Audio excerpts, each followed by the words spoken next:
Du 4 au 24 août 2026, 50 femmes et hommes portent le destin du foncier congolais. Chargés de sécuriser le titre immobilier et de dessiner l'avenir du cadastre national, ils sont venus des 4 coins de la République démocratique du Congo avec une seule ambition: mieux servir l'État.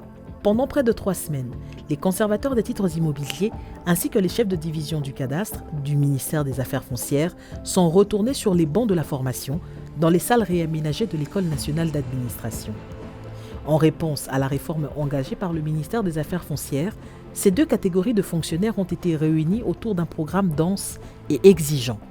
Au menu, le leadership transformationnel et la conduite des équipes, le cadre légal et réglementaire de la gestion des ressources humaines de l'administration publique, l'éthique et la déontologie de l'agent public de l'État. Une formation continue pensée pour transformer des gestionnaires de dossiers en véritables managers publics. Cette activité a été rendue possible grâce à l'accompagnement de l'École nationale d'administration à travers la direction de formation continue qui constitue un levier de renforcement des capacités de l'administration publique. Cette première vague, ainsi formée, a été baptisée du nom de l'initiatrice de la réforme du foncier en République démocratique du Congo. Il s'agit de Son Excellence, Madame la ministre des Affaires foncières, Onej Nsele. Ici, le programme proposé aux participants répond aux normes andragogiques. Pas de cours magistral ennuyeux, mais des échanges, des cas pratiques et du partage d'expériences. Dans cette salle, la diversité des provinces s'invite dans les discussions. Chacun apporte ses réalités de terrain, ses difficultés ainsi que ses solutions. Particulièrement, j'ai compris que avant, j'étais leader, mais je n'étais pas leader transformationnel. Maintenant, là, après avoir passé à l'INA, je suis maintenant leader transformationnel. Auparavant, on travaillait avec l'esprit dire, parce qu'on ne savait pas comment travailler avec les normes et les règles.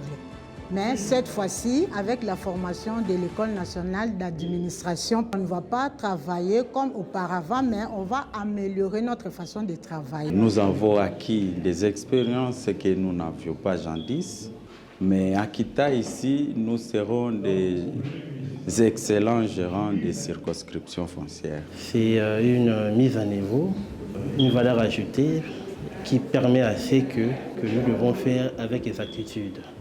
D'avoir un résultat escompté, non seulement escompté, mais un résultat qui permet de transformer l'homme. Des informations autour des concepts, plusieurs concepts. Par exemple, le leadership, c'est des concepts dont nous entendons parler, mais nous avons appris comment être un leader, comment être capable de transformer son milieu de travail pour l'amélioration de l'image de notre secteur.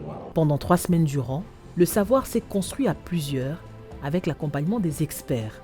La remise des attestations, conditionnée par un test de connaissances, consacre un nouvel engagement, celui de l'application des notions acquises en cours de formation avec une nouvelle exigence de rigueur, de légalité et de transparence au service du citoyen et de l'État. Il y a un cadre d'échange qui nous a permis aussi de comprendre beaucoup plus la matière. Les enseignants voulaient que la matière vienne de nous-mêmes. C'est quelque chose que nous avons apprécié de la manière dont l'ENA forme ses agents ou ses étudiants. Nous espérons que ça puisse demeurer ainsi et que ça prenne encore d'autres horizons, au besoin de s'améliorer. Coup de chapeau à VPM et à l'ENA. Vraiment, tout est bien, que ce soit du côté formation pour les formateurs. Vraiment, ça se passe bien. C'est des bonnes choses, ça va améliorer les rendements et surtout l'image des fonctionnaires que nous sommes. Ces 50 cadres, venus de Kinshasa et des provinces, sont désormais les ambassadeurs d'un foncier sécurisé et d'une administration publique moderne. Le ministère des Affaires foncières envoie un signal fort à toute la nation, celui d'un État qui se renforce, dossier après dossier, province après province, dans la formation de ses hommes et de ses femmes.